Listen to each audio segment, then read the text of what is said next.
For the city of Davis, I'm James Lee Jobe. This is a poetry reading for you.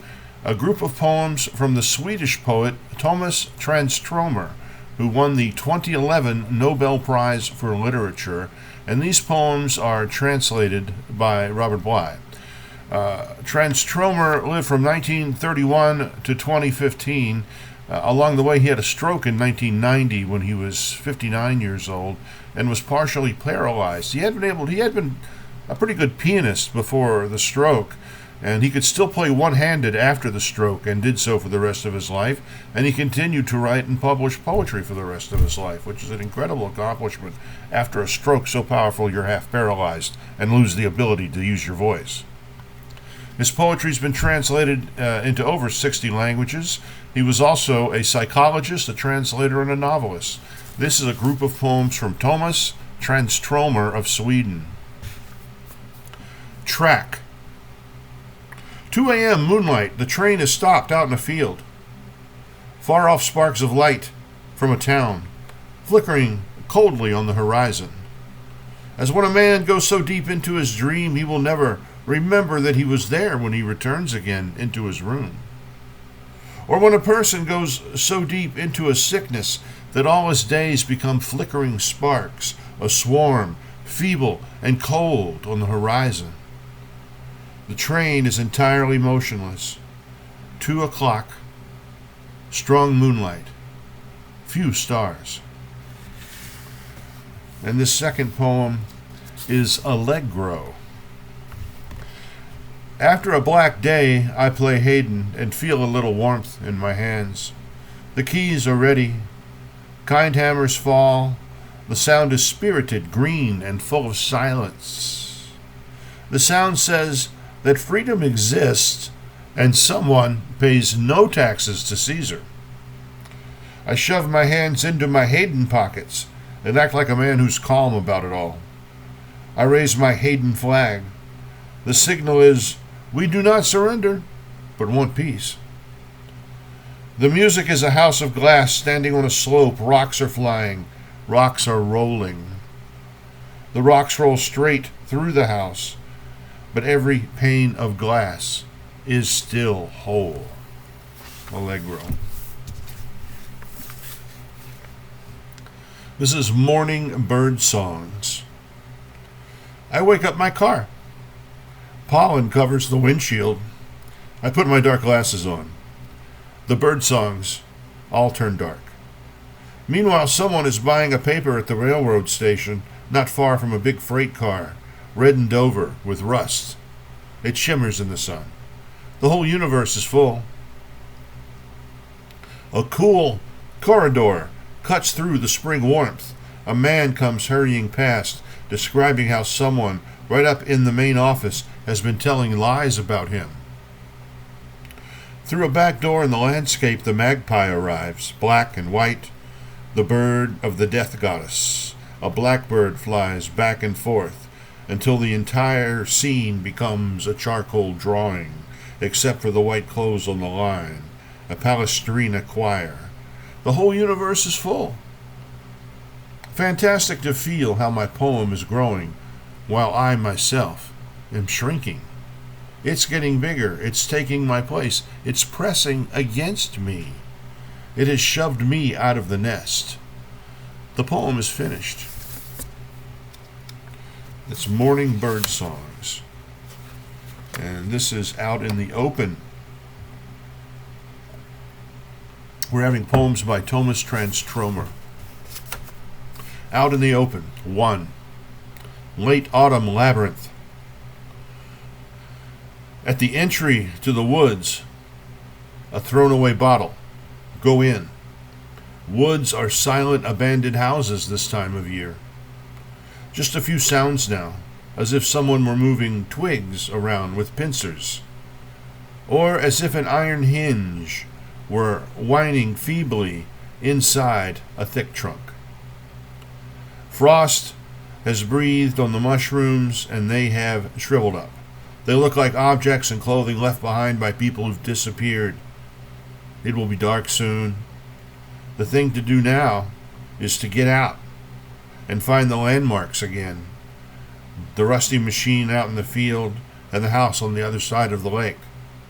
A reddish square, intense as a bouillon cube. 2. A letter from America drove me out again, started me walking through the luminous June night in the empty suburban streets, among newborn districts without memories, cool as blueprints. Letter in my pocket, half mad, lost walking. It is a kind of prayer. Over there, evil and good actually have faces. For the most part, with us, it's a fight between roots, numbers, shades of light. The people who run death's errands for him don't shy from daylight. They rule from glass offices. They mill about in the bright sun. They lean forward over a desk and throw a look to the side. Far off, I found myself standing in front of one of the new buildings. Many windows flowed together there into a single window.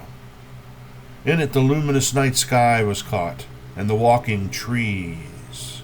It was a mirror lake with no waves, turned on edge in the summer night. Violence seemed unreal for a few moments. 3. Sun burning.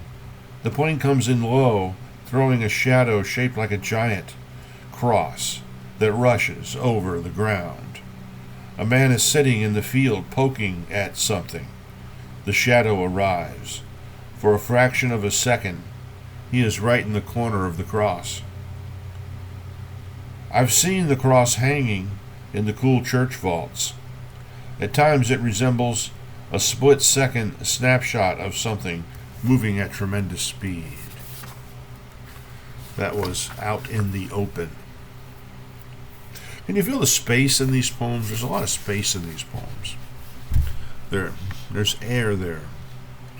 These are poems that can breathe. We're going to do 2 more of these. This is called Solitude. 1. Right here, I was nearly killed one night in February. My car slewed over the ice, sideways, into the other lane. The oncoming cars, their headlights came nearer. My name, my daughters, my job slipped free and fell behind silently, farther and farther back. I was anonymous, like a schoolboy in a lot, surrounded by enemies. The approaching traffic had powerful lights. They shone on me while I turned and turned the wheel in a transparent fear that moved like egg white. The seconds lengthened out, making more room. They grew long as hospital buildings. It felt as if you could just take it away and loaf a bit before the smash came. Then firm land appeared, a helping sand grain or marvelous gust of wind. The car took hold and fishtailed back across the road. A signpost shot up, snapped off. A ringing sound tossed into the dark. Came all quiet. I sat there in my seatbelt and watched someone tramp through the blowing snow to see what had become of me. 2.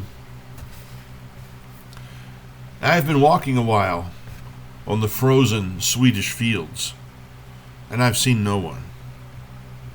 In other parts of the world, people are born, live, and die in a constant human crush.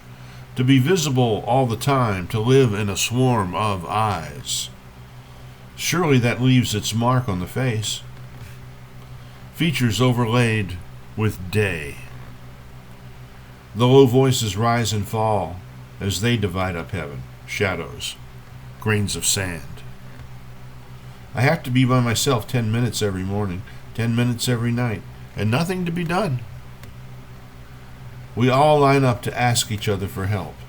Millions. 1. That was Solitude. And we are going to finish with The Scattered Congregation. 1. We got ready and showed our home. The visitor thought, "You live well. The slum must be inside you." 2. Inside the church, pillars and vaulting white as plaster, like the cast around the broken arm of faith. 3. Inside the church, there's a begging bowl that slowly lifts from the floor and floats along the pews. 4. But the church bells have gone underground. They're hanging in the sewage pipes. Whenever we take a step, they ring. 5. Nicodemus the sleepwalker is on his way to the address. Who's got the address? Don't know. But that's where we're going. Tomas Tranströmer from Sweden, the Nobel Prize winner for literature in 2011. He passed away in 2015. He was an incredible writer. Thank you for joining me. I'm James Lee Jobe for the City of Davis. We will do this again next week.